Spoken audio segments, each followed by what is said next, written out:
Hey, how's it going, guys? Mark here for Santino Sunday Cigar Review, Santino Cigars and Cocktails. This week on Just the Tip, we're going to talk a little bit more about pairing, but selecting your Scotch versus your bourbon with what it is you're smoking. And don't forget, Uncle Rob's here with me. Stay tuned.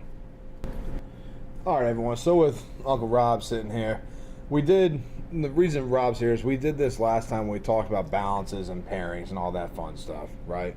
I'm going to start on the Scotch side. I'm going to kind of let Rob go nuts on the bourbon side. What we have on both these sides, we're looking at the Scotch right now. You've got the Macallan Reflexion, one of the rarest bottles of Scotch in the world, X amount of dollars on the market. And next to that, you've got a blended Scotch, but again, a very rare blended Scotch from Compass Box, the Stranger and Stranger. When it comes to pairings, we talked before about playing with pH balances and sweetnesses versus spices, spices versus sweetnesses, tart versus sweet, the whole fun thing. What I kind of want to dial in on now is whenever you're settling in and there's something you want to try, maybe sometimes you want to do something a little rare, especially on the Scotch side. Things start to get real expensive rather quick. Once you get above 21 years in age, things start to jump by the hundreds of dollars, sometimes $10, $20, $30 more a pour to whatever was 3-4 years younger than that.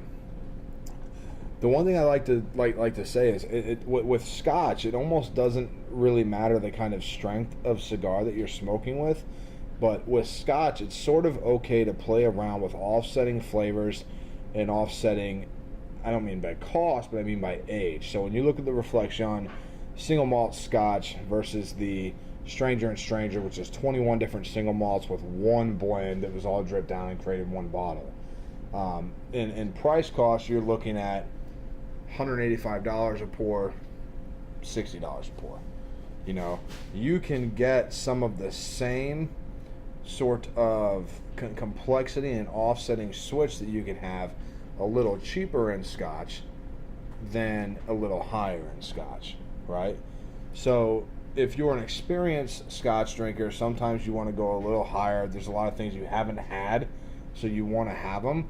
But if you're looking for some of those same sort of complexities that you want to play around with when you're meddling with a new cigar, maybe it's something you've never had before and you're not really sure how the balance is going to work, what the flavors are going to do whatever they do together, it's always okay. I want to tell everyone, always go, and this hurts me because everyone knows I'm a single malt guy, but if you can find yourself a complex blended, and when I say blended, I'm saying step away from Johnny Walker, step away from Dewar, step away from some of those mass brand names and look into something. Anytime you go blended, look for something that has 16 or more barrels in the one bottle. It's going to treat you well. Once you drink that, pair that with your cigar. Then you can talk to whoever your steward is, your server, your tobacconist, whomever knows exactly what's going on in the cigar you're smoking, can kind of lean you over a little more into the Scotch. Now, Rob, where I want to let you take over is bourbon's a little different, right? Bourbon typically has a burn, right?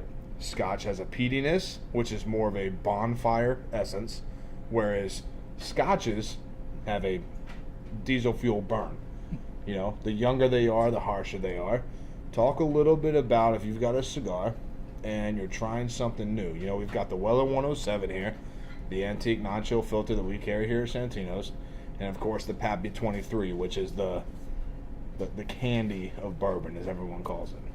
Bourbons are just, there's not a lot of difference between that and a Scotch, really, other than the taste, obviously. But the thing about any bourbon is that you're going to find what works for you, okay, versus what doesn't. A lot of times it really doesn't matter about the price range, but what it does matter is how it reacts with whatever you're smoking or doing. And I've found over time that a bourbon is just a great relaxing experience I've done the Scotches as well. I've never met a cigar or liquor that I didn't like, so I can't say that one's better than the other.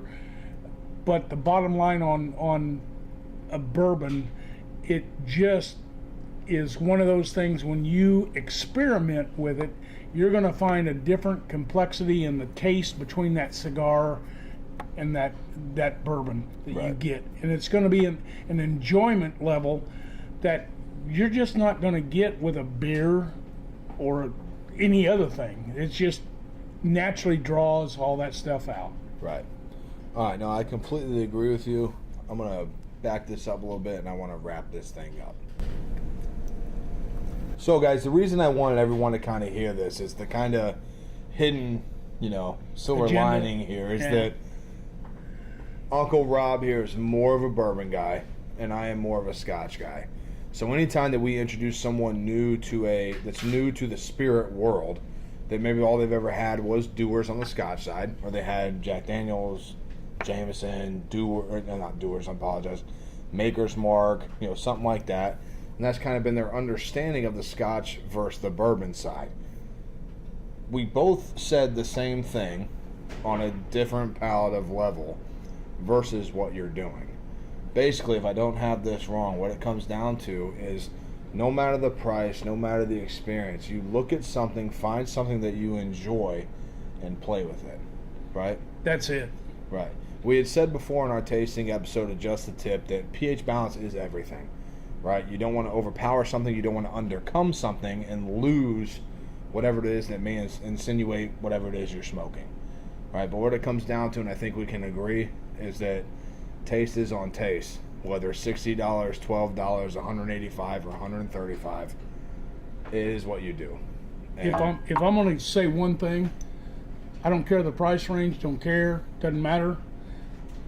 You cannot understand what it is if you don't try it. Right. You gotta try it. And see what happens. On that note, that's this week's Just a Tip. Cheers.